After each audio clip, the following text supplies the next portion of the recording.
Well, hey guys, this is Collin Campbell with Business on Tap, where we interview business owners, we drink something fun, and talk about growth and marketing and strategy and all those things that other business owners like to hear, but normal people don't. Yeah. So here today I have Chelby. I should have asked on how you say your last name. Okay, it's Husidic. Husidic. Okay, Yes. okay. For all the Americans. If you're Bosnian, it's different. But it's, Okay. Have you heard from Bosnians on how it's actually supposed to be pronounced? So the C at the end is actually a ch, so it's Husidic. Interesting. Yeah. So my husband's Bosnian. Okay. But it's just easier to say Husidic. So. Okay. Yeah. Okay. But no, you're the owner of Ari Event Studio, and you do a couple of other different things, and probably a lot more that you don't talk about. Yeah. So yeah, no, talk about you and who you are and how you got started, and just tell me your story. Yeah, absolutely. So I own the Ari Event Studio, which is named after my daughter, Ariella. We call That's her a beautiful Ari. name, by the way. Yeah. So it just kind of made sense to name it after her. When I started this business, it was something that I wanted to kind of do for some passive income to just kind of help my family. Mm-hmm. And so it made sense to make it very much family involved. So she comes and she helps a lot. She loves to clean a toilet. How did you teach her to love it? And tell me your secret. I don't know. I just was like, she's like, I want to clean the bathroom. And she's like, I love cleaning toilets. And I'm like, cool. Like, can you do this at home too? Which she does sometimes. But yeah, I actually went to school for medical. So I got a CNA when I was in high school. I went to college and got my medical assisting degree, worked at Lutheran for 2 years. And after I had my daughter, I just was like, I don't want to go back to kind of like a 9-to-5 job. I was feeling like that world just wasn't really for me. Mm-hmm. So I went back to bartending and working in restaurants, which I've done that for most of my life besides working in medical, and kind of just started dabbling in like event planning. And I kind of randomly opened a wedding coordinating business. Never done anything like that before, but I just started the business and people hired me, and that was kind of born. And then a couple years later, I met somebody and we opened a women's clothing boutique and had that for 6 years. But about the last 2 years of that, I was just kind of feeling like that wasn't me. That wasn't my purpose. I was like, am I going to retire from this kind of thing? So kind of a early midlife crisis, I guess. And I kind of went back to, I love event planning. I love helping people. I love task-oriented things. And I knew I didn't really want to go as big as like a wedding venue. I wanted something that was, again, more passive. And I knew we didn't have a lot of smaller studios, things that are more budget-friendly. We have people that ask me all the time, well, back in the day, like, hey, where do I have a bridal shower or a birthday party, but I don't want to do it at a restaurant, but I can't do it in my home because my home's not big enough. Like, I just need a smaller space. So that's kind of how the Ari was born. Okay. I just wanted to bring something to Fort Wayne that was on a smaller scale. And the majority of the things we do are baby showers, bridal showers, birthday parties, anywhere from 30 to 60 people. Okay. So it really is the perfect size Okay. for those smaller gatherings. And then we'll talk about the other stuff here later. I want to focus on the event studio, but you do have a couple of different things that you run. What other things are those? Yes. So as far as like people just people just coming in and renting the space, I run it like an Airbnb. So you just rent it like you would that, and you come in, you use the space, and you leave. So we don't have people on staff. We're not there coordinating it. But the other side of that was last year when I opened, I realized I didn't really have a ton. I knew people in the business and I knew people in the community, but I decided I wanted like my circle to be bigger, and I really wanted to dive in. Going from having a partner in business to being alone is very lonely. It's very isolating, and you need friends. And your normal, your normal friends, sorry guys, don't understand, and your spouse also doesn't exactly get what you're going through. And I knew I wanted to give back to the community in some way as well. And so I started a networking group for women. So it's called Grow and Socialize, and it's something that I host every 3 months. We bring in speakers that are women that talk about different things. Okay. Anything from financial planning to their own experiences in business. And then we also do different activities. And it's just really kind of high energy, upbeat. So it's not just like a normal kind of sit down at a table and listen to somebody talk. Yeah. Okay. I mean, we have DJs. We have patio parties. Okay, so you keep it exciting. Photo booths, yeah. So Okay. it's super fun. So and then from that we've kind of expanded into some other networking things, and we do brunches. I host my own brunches, and we do cookie decorating classes. Okay. I've teamed up with some other local businesses to bring some of those things as well. So, Awesome. yeah. Well, we can't go too far. Usually we talk about whatever beverage of choice we're drinking. So, Conjure, thank you for being the hookup on coffee. They have just a place here in Union Street Market that I go to too much. That's all right. We run on caffeine around here. Oh, for sure. Well, let's just talk about the event menu itself. How did you grow that? And that's a very loaded question. Like, I feel like... Has it grown? Well, no, like, how do you market that business? How do you get the word out that it's a space that's available for rent? And it's a very hard market because I feel like people aren't looking for it until they need it. Exactly. So it was very hard to go from like the boutique world, right, where I can have the same customer come in every day because they're looking for something different each day, right? They're buying something that's $20, $30, $40. Having a repeat customer marketing to people who may not need an event space at that time is so much different. I feel like being on social media is obviously just kind of where I started, and really pushing those things. Hosting my own events gets people in the door, and maybe then people are like, oh yeah, like I do have that birthday party for my kid coming up in 3 months, and this would be the perfect space because we have outgrown my home. So they might not know that they need it until they, like you kind of said, like see it. But one of the big things was getting out in my community and networking and really just putting myself out there and selling this space. Going to different networking events. I joined Greater Fort Wayne. That was really huge. Visit Fort Wayne is also another great advocate for us. We talked with them and they send us like potential clients. But that's awesome. Really, once I kind of got through that first year of really hustling and getting the word out there, now it's a lot of client referrals. Or vendor referrals, so vendors that we work with, they refer the space, so that's super helpful.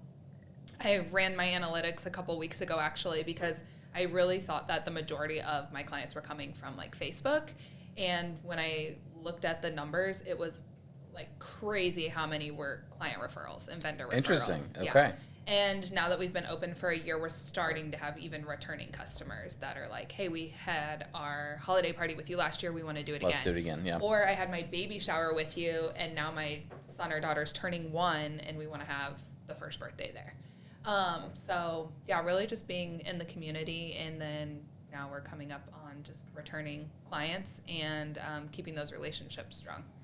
Is there much day-to-day operations that's involved, or does your day mainly take up sales and being out there? Yeah, it's kind of half and half. Well, every week is different, honestly. Every day is different. Yeah. So it kind of just depends. Some days I have, 10 people who call me or inquire online, so it's a lot of getting back with them, following up, checking their dates, things like that. So I can have one day that's crazy busy.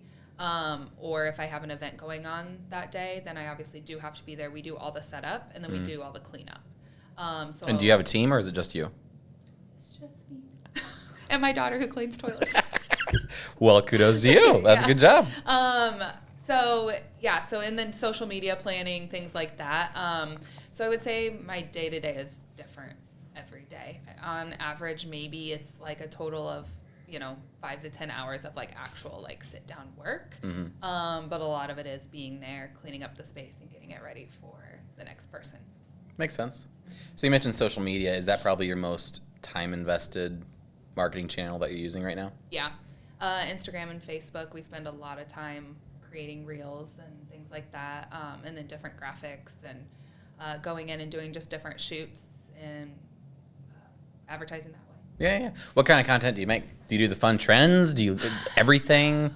So I do half Well, I would say not half and half. I fully believe being your authentic self on social media gets people to trust you and use your services.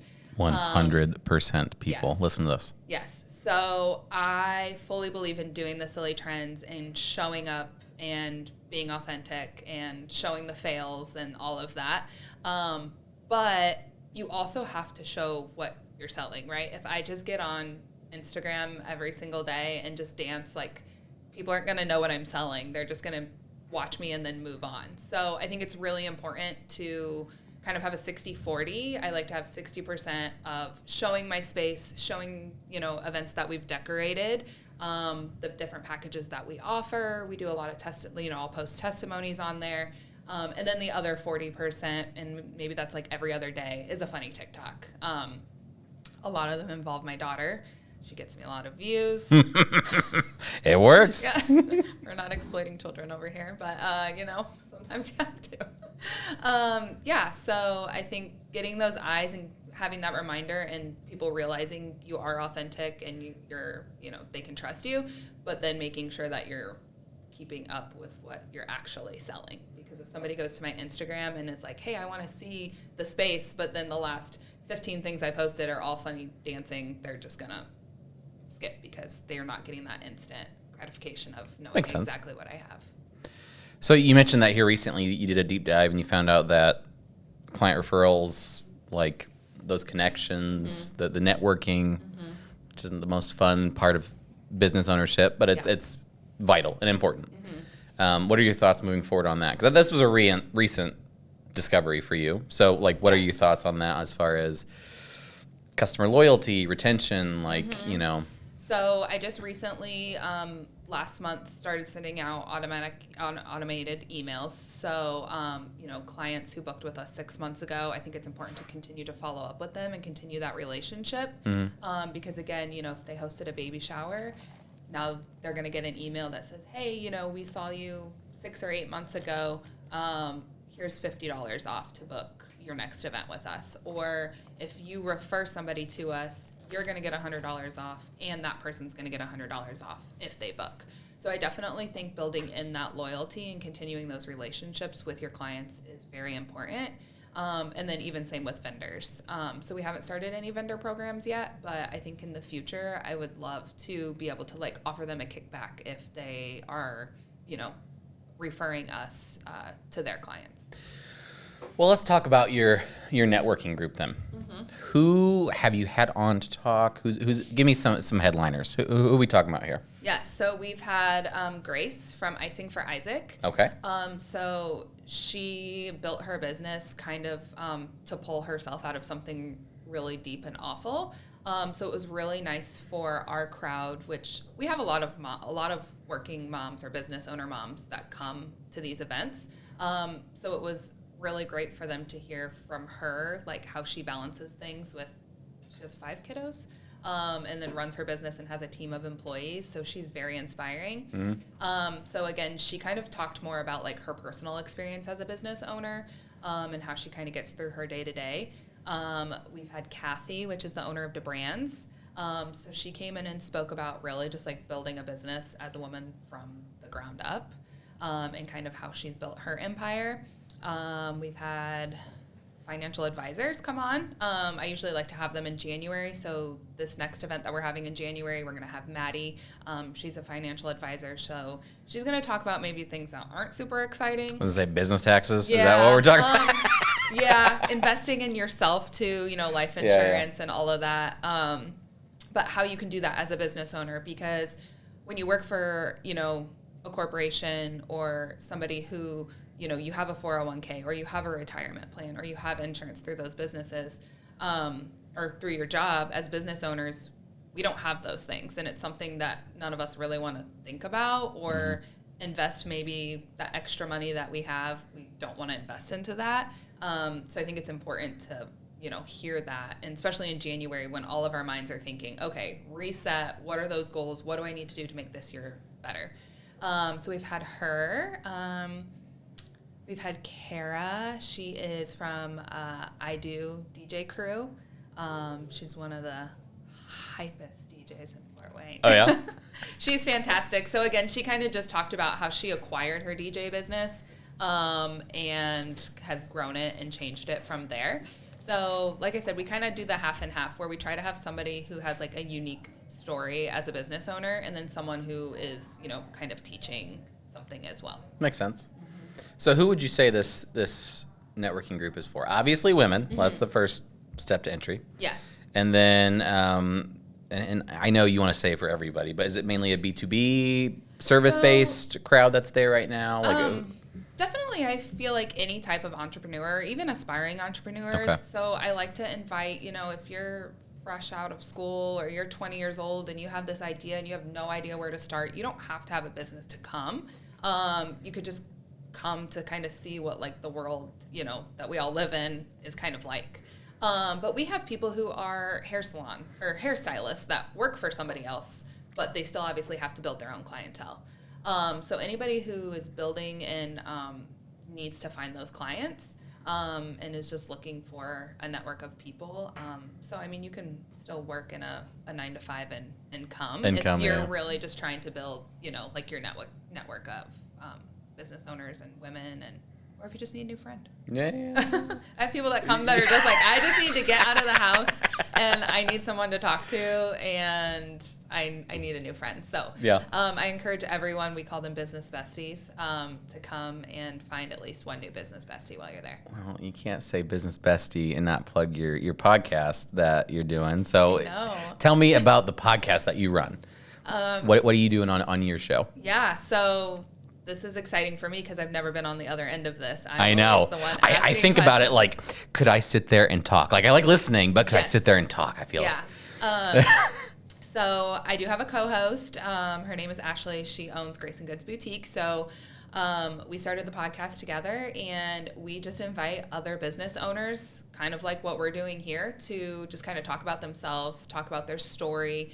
But it's really, we want to be inspiring. We want to inspire those listeners who, again, maybe they're brand new and they don't know where to start. Maybe they're 5 or 10 years into their business and they're just feeling really stuck and they don't know where to go from here. So we just get on and we talk about our experiences. Me and Ashley, sometimes we have episodes where it's just her and I, and you know, we talk about what it's like to be a mom business owner, or where we are in our season of business. Is it slow? What are we doing while it's slow? You know, is it crazy? Is it holiday time? Like, kind of things like that. And then we use it to introduce new businesses as well. So, okay. They can come on and talk about their business and hopefully get some new eyes and ears on them. How's it been running a podcast so far? Interesting. So again, never done it in my life. That seems to be a pattern. I just have never had any experience. You like jumping into new things. I just jump into new things. And so she thankfully does all the editing because I'm like, that is the one thing that I cannot do. I can edit small reels and TikToks, but anything beyond that, not my wheelhouse. And besides a few technical difficulties, like forgetting to turn on... Which we never have here. Yeah, like forgetting to turn on a microphone. It's fine. We still roll with it because, again, I think that shows, like, we're real people and we're being authentic and we're really here just doing the best we can. So... I think people like hearing that. You talk about authenticity. Like, I think people just like hearing the real versions of people. And Yeah. So what's next? What's the next thing what's the next thing you're going to jump into? No. What's the next thing for your event studio as far as you talked about social media is your biggest thing. You're going to focus on customer retention. Anything else coming down that you're thinking of as far as the event studio? I feel like it's really in a good spot right now. I think really trying to reach out to more people through the week. The weekends fill themselves, right? Because there's always baby showers, bridal showers, birthday parties going on. But I'm really trying to get out there more in front of people who can utilize the space Monday through Thursday. You know, realtors, they can come in on a Tuesday or a Wednesday night and have, you know, their client appreciation events, or other people can come in and do workshops. So that's what I've really been trying to push lately. And then other than that, I'm just kind of writing it out right now and kind of seeing where this takes me. We are a year and a half in. And I'm hoping that, this is something that Fort Wayne continues to need and it continues to grow with our community. But yeah, just trying to still get out there. I feel like I've only gotten out in front of like 10% of Fort Wayne. So it feels like that, doesn't it? Yeah. Well, no, let's take this back just for 1 second, and then how are we on time? We good, Jamie? Yep. Okay. Let's say you're an event venue owner just starting out. What were the things that you did to get out there in front of people? As far as you talked about networking, you talked about these things. Is it finding local chambers? Is it finding networking groups? What were the steps that you took in the beginning? So, again, I'm just going to go back to social media because I feel like that's the easiest, obviously. And then after that, it was joining. So I joined Greater Fort Wayne, and I was just going to all the networking events that I possibly could. They have a women's branch, and so I was going to a lot of those because women are my number one client. So just really getting out there and being like, hey, what do you do? This is what I do. I have this space, how could your business utilize it? Or how can we collab? How can we work together?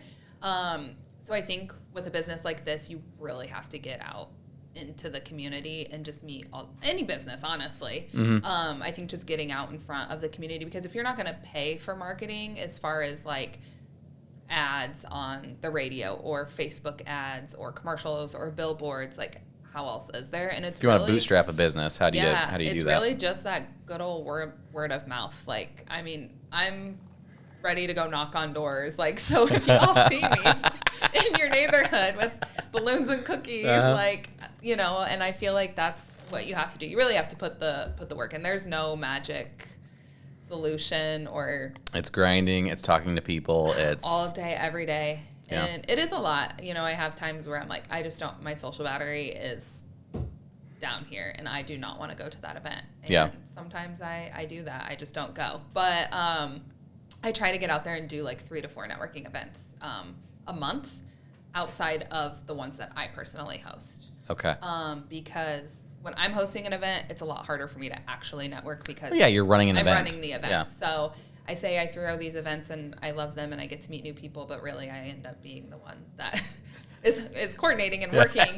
But I love to see all the people in the last year that have met at my events and now like have a relationship or work together, or it's taken their business to like the next level. So you mentioned, we talked about the event studio and what's next for that. Is there anything new coming down the line for you personally? Yeah, I've got like a few things kind of in the works. Okay. So again, with the networking, I've talked about how like I really just enjoy helping people, and I found that I love helping just individual like women with their journeys as well. So I've got some business coaching and consulting. I've got a program that I am building out that I'm hoping to launch in January, most likely February. That is awesome. Yes. So I've got some classes that I've built out as well that I'm hoping to potentially start to teach too. So I'm really excited for that. And then also offering my event coordinating skills to other people. So like corporate events, if they need help with, coordinating event, even if it's not at the Ari, just offering those offsite services. Okay. And then as far as the business coaching piece, is that industry specific, or are you pretty I think consultant? It's going to be very consultant on all different types of level. I feel like I've done quite a few things and I have experience in a lot of things that I would just love to be able to share with people. Mm-hmm. Get back into medical for sure, right? Yeah. So, okay, but yeah, anything else? Is what you started talking about something else? I have teamed up with a couple other business owners in Fort Wayne, and we have something very exciting in the works that I'm not allowed to talk about, but I just felt like I should tease you anyway. Okay. So you'll have to have me back on. Can you tease me who's involved? I can't. Oh, all right. But maybe if I'm back on in 6 months, I'll have some more information for you. But we're really excited. We've had a couple meetings, and I think it's something really cool to bring to Fort Wayne. Mm-hmm. So that's a new little project that we've got going on. Awesome. Yeah. Well, I'm excited to hear about it. Maybe I can come visit on Business Besties and. Yes, you absolutely should. So again, I feel like, we talk about women, which is great, but we have to have our men allies and all of that as well. So we had 2 men last season, and we are about to start filming season 3. So if you feel like you got anything exciting to share, we'd love to have you on. Okay. No, well, you booked through that conversation like crazy. Oh my gosh, you were very, very. No, but I appreciate you coming on and doing this podcast with me, and you were great. Thank you. Well, I appreciate you guys. It's like you have experience with the podcast. I know. Well, I get nervous every single time. I'm like, what am I possibly going to talk about? But I feel like, once I get talking, I could probably talk for hours. So I feel the same way too. Yeah. Like, you start talking about yourself and it's like, oh yeah, I actually do a lot. Yeah. You don't realize it until you start laying it all out there. But yeah. Nope. Awesome. Well, thank you. And so that's been the episode with Chelby Husidic. I said that right? Yes, you did. Okay. I appreciate her being on. Just a reminder that this room is available for rent through ElectedWorks Co-working. You can call them and do your own podcast. But yeah, no, I appreciate everybody. I appreciate you. Yeah, thank you so much.